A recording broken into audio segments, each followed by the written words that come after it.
Hola, ¿qué tal amigos? Estamos en la guía de IEMS 2023, estamos en la sección de entorno social, ya vamos aquí donde dice la sociedad mexicana, que es la página 144, y bueno, vámonos a ver el video y a contestar esta parte.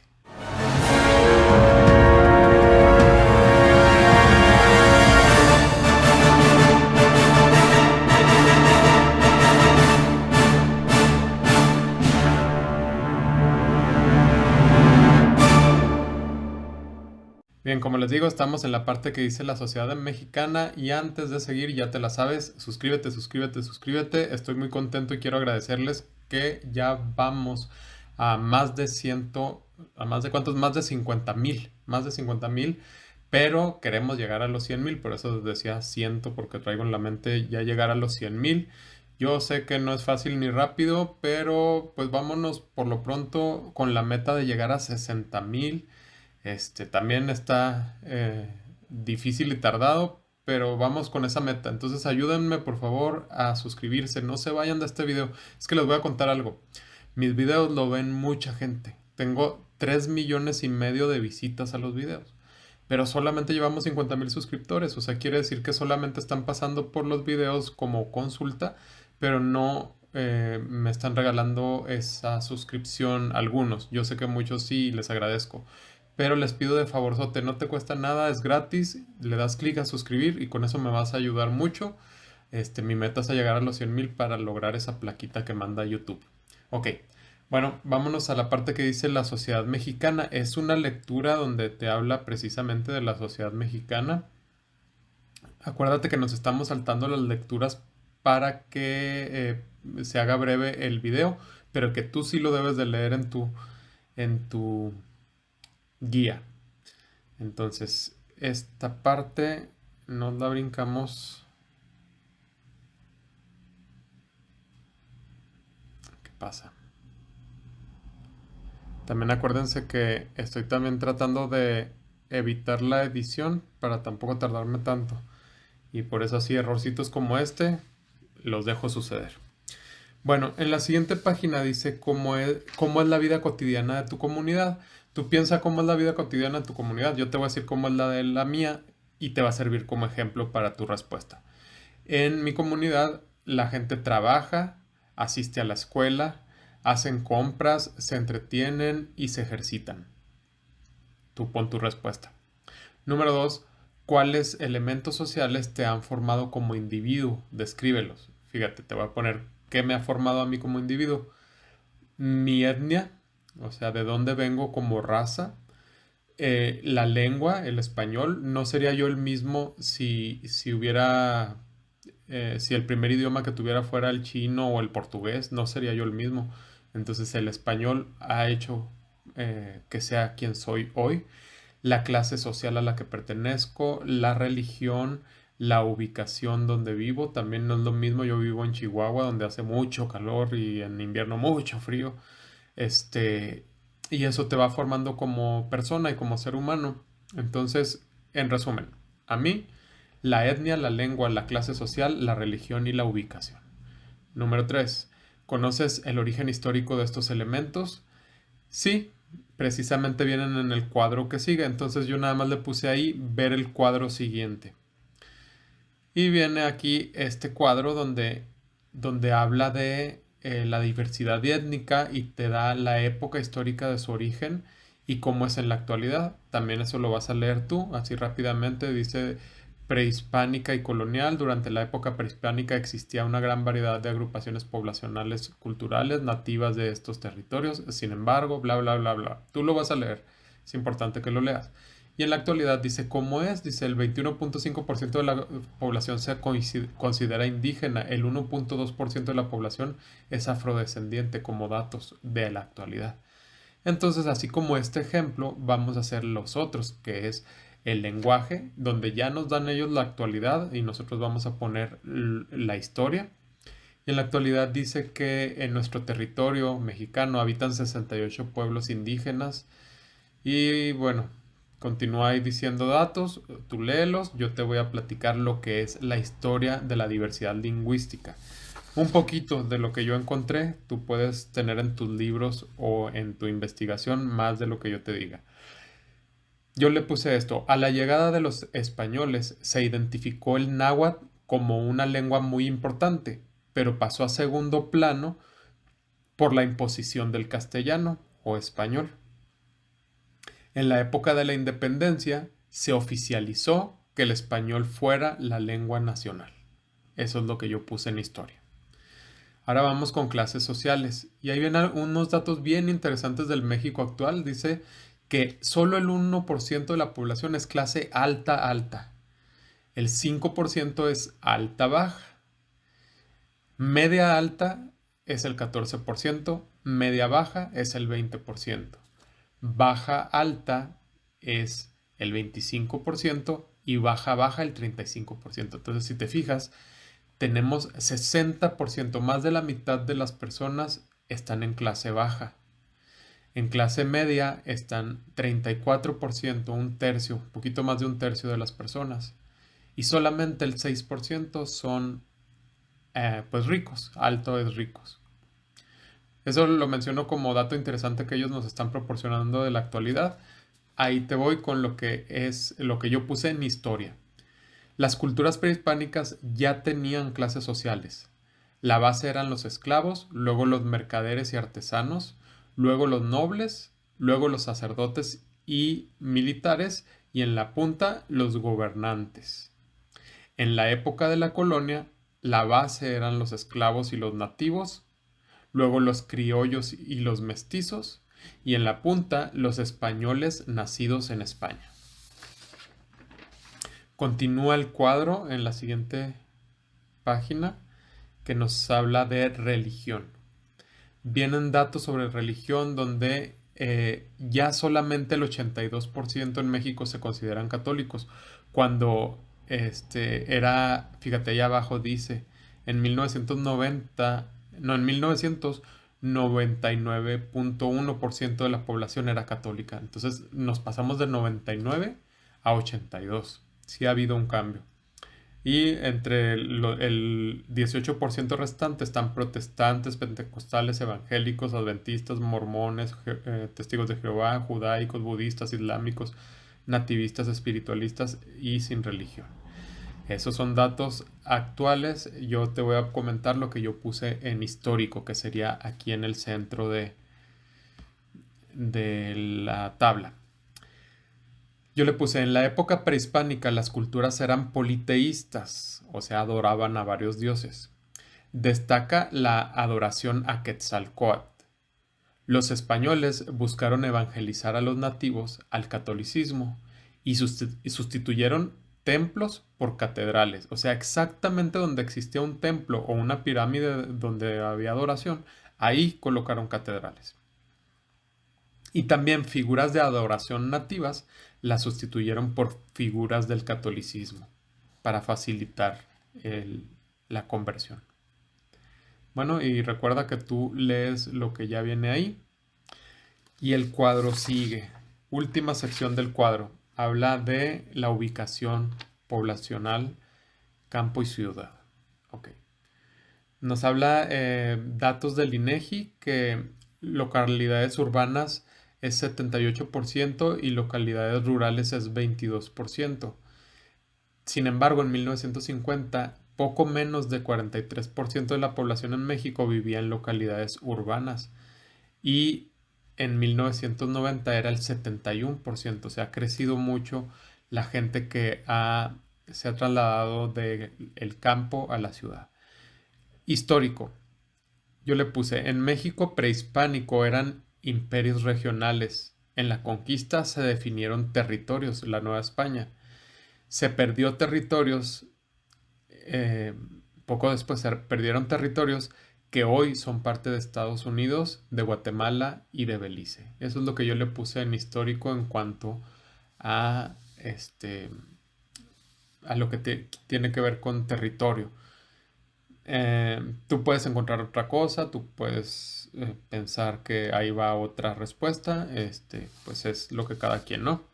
Ok, los elementos que están considerados en la tabla anterior son positivos o negativos para la población mexicana y justifica tu respuesta. Yo le puse que son positivos porque nos hace quienes somos.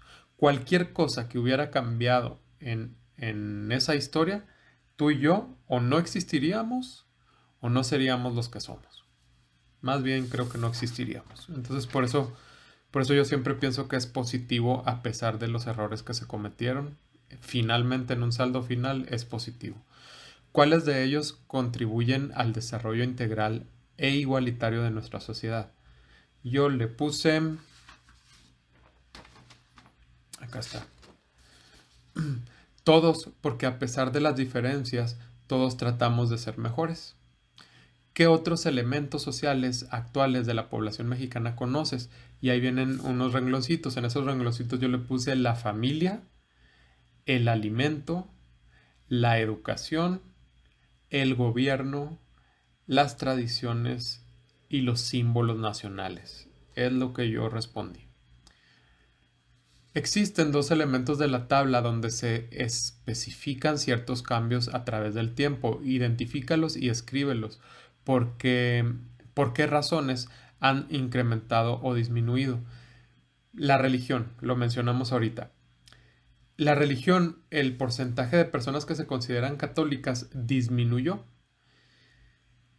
Y la razón que yo pienso que es lo que influyó para que disminuyera son varias. La globalización, la apertura de nuevos credos, la libertad religiosa, la pérdida de confianza de algunos en la institución católica.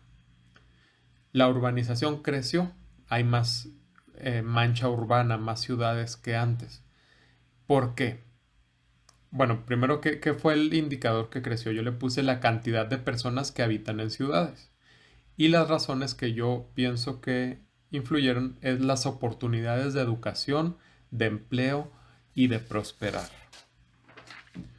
Vámonos a la 149. Hay un cuadro donde vienen varios documentos históricos como Sentimientos de la Nación, Plan de Ayala, huelga estudiantil. Ese no sería un documento sino un evento. Y la Organización del Ejército Zapatista de Liberación Nacional es otro evento. Aquí pregunta si es un movimiento o un manifiesto. Movimiento social o manifiesto social, ya te lo comenté ahorita. Manifiesto es un documento. Estos dos son documentos. Y movimiento es un evento. Estos dos son eventos. Y nos dice que describamos a qué se refiere cada uno. Te lo voy a platicar.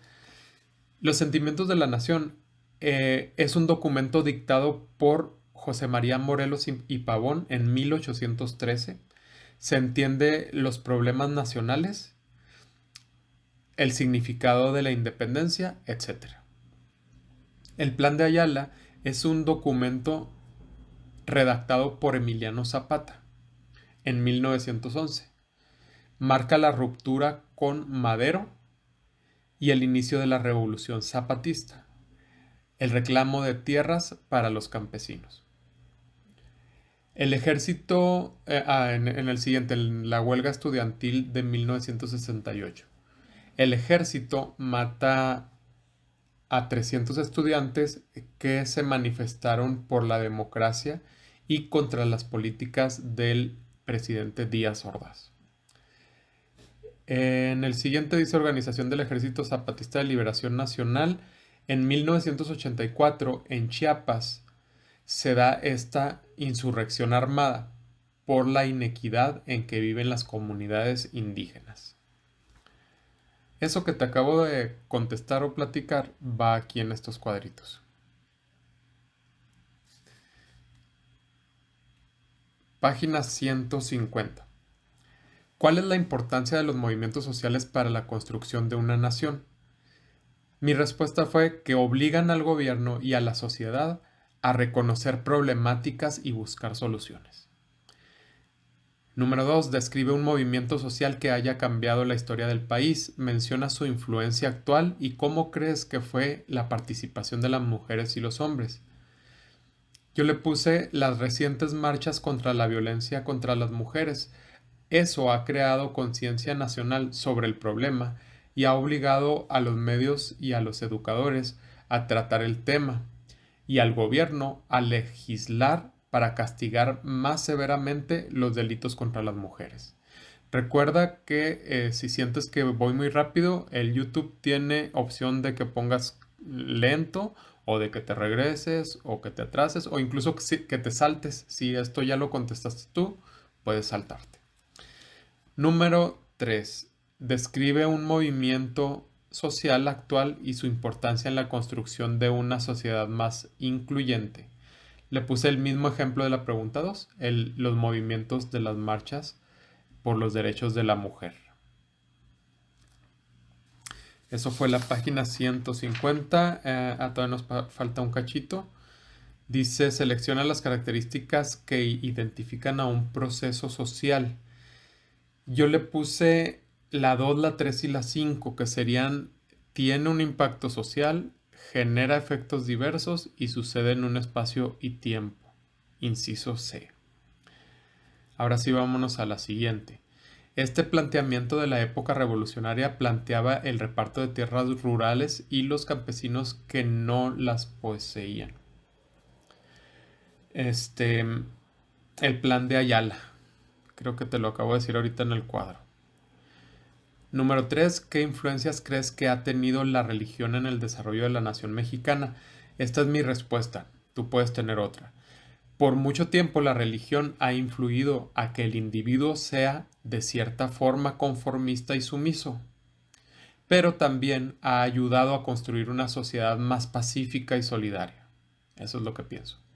Número 4. ¿Cuáles son los impactos positivos de la educación en la sociedad?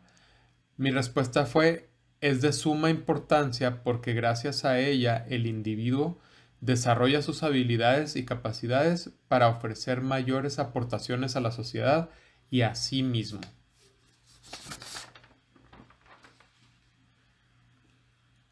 Vamos a la siguiente sección que se llama Contrastes de la sociedad mexicana a través del tiempo.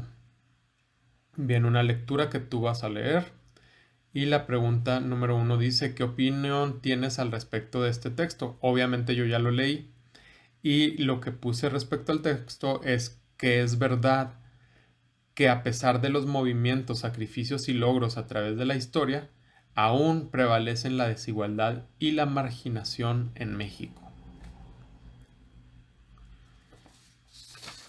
En la siguiente página vienen estas pinturas, estas ilustraciones, y te dice que escribas a qué se refieren. Entonces yo a este de aquí le puse la conquista. Y las características, se diezmó la población nativa. Diezmar quiere decir que se redujo al 10%. Se impuso la organización española y se da el mestizaje racial y cultural. A esta de acá yo le puse la colonia. Características, los recursos se fugan a España, se marca la desigualdad y florece la nueva cultura mestiza. Vienen acá otras dos y los cuadritos que se van a llenar vienen en la página siguiente, pero te lo voy a mencionar aquí con los cuadritos. A este de aquí le puse inicio de la independencia. Marcados privilegios para los blancos peninsulares, o sea, los españoles nacidos en España. El catolicismo como religión única y movimientos libertarios. A este de acá le puse la revolución.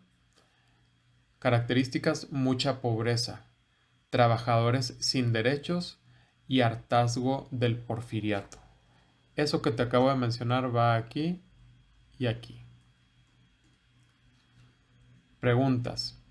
¿Qué situaciones de la lectura se repiten en las distintas épocas históricas de nuestro país?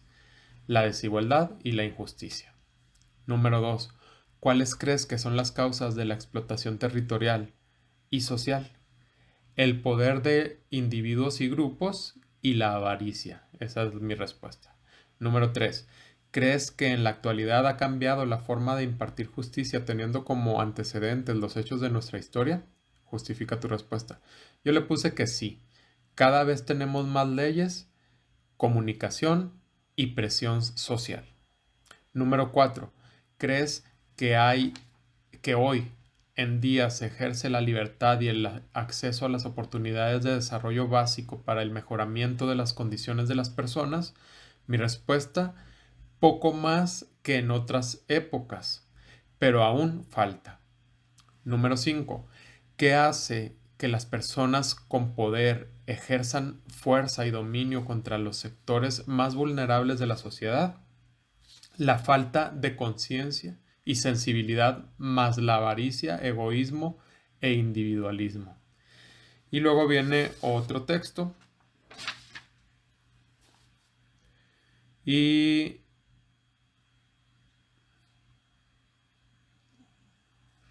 ok, dice, lee el siguiente texto y responde lo que se te solicita. La desigualdad, la injusticia social y la falta de oportunidades son situaciones que han prevalecido por muchos siglos, etc.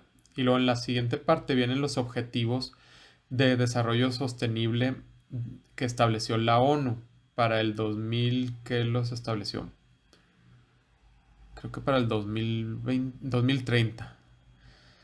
Vienen ahí, son 17 objetivos que tienen que ver con la salud y el bienestar, la educación, la igualdad, etc. Pregunta, ¿crees que se logren estos objetivos para el 2030? Mi respuesta fue esta, pero tú vas a dar una respuesta lo que tú creas. Lee lo que están planteando ellos. Vida submarina, acción por el clima, bla, bla. Mi respuesta fue que no, porque es para el 2030, ya estamos en el 2023, ya tendríamos que haber visto avances muy grandes para que esto se logre para el 2030. Okay. Y luego nos menciona la globalización en México, texto que tú vas a leer. Y luego en la siguiente nos dice que investiguemos las implicaciones de la globalización en nuestro país y completemos el siguiente cuadro comparativo de ventajas y desventajas. En ventajas yo le puse así, le puse hasta el 9. Mayor riqueza cultural, mayor riqueza lingüística, más turismo, mejor economía, más comercio, más tecnología, más ciencia, más producción, mejor comunicación. Y en desventajas le puse transculturalidad, o sea que la cultura, te desapegas un poco de tu cultura y adoptas costumbres de otras culturas. Desaparición de los dialectos, porque nos enfocamos mucho principalmente en el inglés y pues en la lengua que domine tu nación, en este caso el español. Daños al medio ambiente, intervencionismo, intervencionismo es que otros países opinen sobre el tuyo o que incluso invadan tu país, ya sea ideológicamente o territorialmente o militarmente. Intervencionismo, desigualdad y desempleo, sustitución de mano de obra por tecnología. Eso es lo que yo le puse. Si es un derecho de todo ciudadano buscar mejorar las condiciones en las que vivimos, ¿cómo se puede acceder a ellos? Yo le puse garantizando el gobierno, seguridad, salud y educación. Y que el individuo y las familias se esfuercen y encuentren y exijan oportunidades. Y luego viene un cuadrito donde viene qué causas pudiera tener la migración, los peligros a los que se enfrentan los migrantes, los valores que se reflejan en la situación y así. Mira, lo voy a decir así por renglón. Una de las causas de la migración es la pobreza. Un peligro al que se enfrentan es problemas escolares. Ok, mira, lo contesté así. Aquí puse 5 causas. La pobreza, la guerra. Estamos hablando de causas que provocan que las personas se vayan de su país a otro. Persecución, desastres naturales e inseguridad. Ok, aquí en peligros a los que se enfrentan lo puse continuo. Así lo puse continuo. Problemas escolares, de salud, de inseguridad, de idioma y racismo. Luego, valores que se reflejan en la situación. Valentía, los puse también todos seguidos aquí. Un migrante es alguien valiente, que sale a enfrentar muchos problemas y muchas carencias con tal de mejorar la calidad de su vida. Valentía, esfuerzo, determinación, esperanza, fe. Esos valores veo yo en las personas que se van de su país. Papel del Estado ante la situación. Mi respuesta fue que el gobierno debe ofrecer seguridad, salud y trato digno para nacionales e inmigrantes. Y también debe regular la situación legal del migrante. Eso lo puse aquí. Y aquí, derechos humanos violentados a un migrante es su derecho a la salud, su derecho a la vivienda, a la educación, al trato digno, a la libertad y al acceso a servicios básicos. ¿Cómo influye el proceso de globalización en estos problemas sociales? Mi respuesta fue que la globalización incentiva la migración, o sea, motiva la migración, debido a lo que se expuso en el cuadro anterior.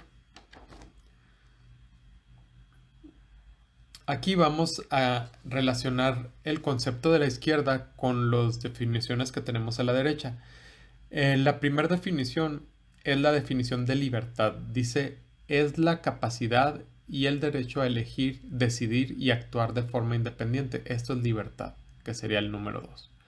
El siguiente dice, es el reconocimiento de que todas las personas deben ser tratadas de la misma forma y recibir sin distinción de ningún tipo bienes, servicios o atención. Eso es justicia, que es el número 1. Se trata de la participación mediante la aportación de tiempo, trabajo y recursos. Yo le puse cooperación, que es el número 6 que viene en la siguiente página. Es el trato equitativo, igualitario y proporcionado que se debe dar a todas las personas en apego a sus propios derechos. Yo le puse equidad, que es el número 4, que aquí viene. Entonces, estos ya los usamos. En la siguiente página vamos a usar igualdad. Es el aprovechamiento de los recursos naturales para la satisfacción de necesidades de la sociedad, cuidando que no se agoten ni se pongan en riesgo. Eso es sustentabilidad, que es este. Y aquí ya habíamos usado cooperación en la página anterior. Es la consideración de que las personas tienen los mismos derechos sin importar su raza, condición social, sexo, religión o edad. Es igualdad, que venía en la página anterior. Es la capacidad de apoyar a las personas que se encuentran en una situación de desventaja. Eso sería solidaridad. Y el último pues es el que nos queda, que es inclusión. Es la integración de todos en las acciones cotidianas y en las que tienen que ver con el desarrollo social, evitando así la exclusión de personas o grupos de acuerdo con los principios de justicia, igualdad y equidad.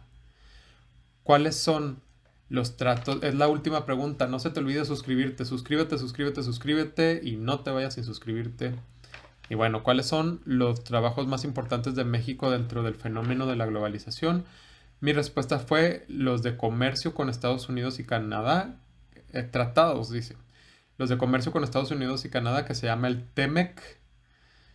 Con Asia, que se llama el APEC. Con Europa, que se llama el TLCUEM. Y con Centroamérica y Transpacífico. Y con eso hemos terminado esta parte. Llegamos hasta la página 158. Nos vemos en el siguiente video. Yo sé que ya me han estado pidiendo el de naturales, pero pues primero tenemos que terminar este. Un tip en la guía del año pasado, que la puedes encontrar en mis listas de reproducción, que se llama Guía de IEMS 2022. Ahí viene mucho material. Este que te acabo de compartir en este video es material que ya viene exactamente igualito en la guía 2022. Entonces, si te apura a terminar tu guía, en la guía 2022 puedes tomar mucho material que te va a servir mucho, la mayoría. nada más que no viene en la misma página, nada más checa tú en cuál página coincide y de ahí te vas como hilito a contestar todo lo que se pueda. De todas maneras vamos a continuar con esta, pero si te apura, hay unos que me dijeron ya en unas semanas mi examen, ya, entonces a ti te apura, checa la 2022 y te va a ayudar mucho a contestar la gran mayoría de lo que resta. Sale. Nos vemos en el siguiente video. Gracias y gracias por esos 50,000. Gracias. Nos vemos.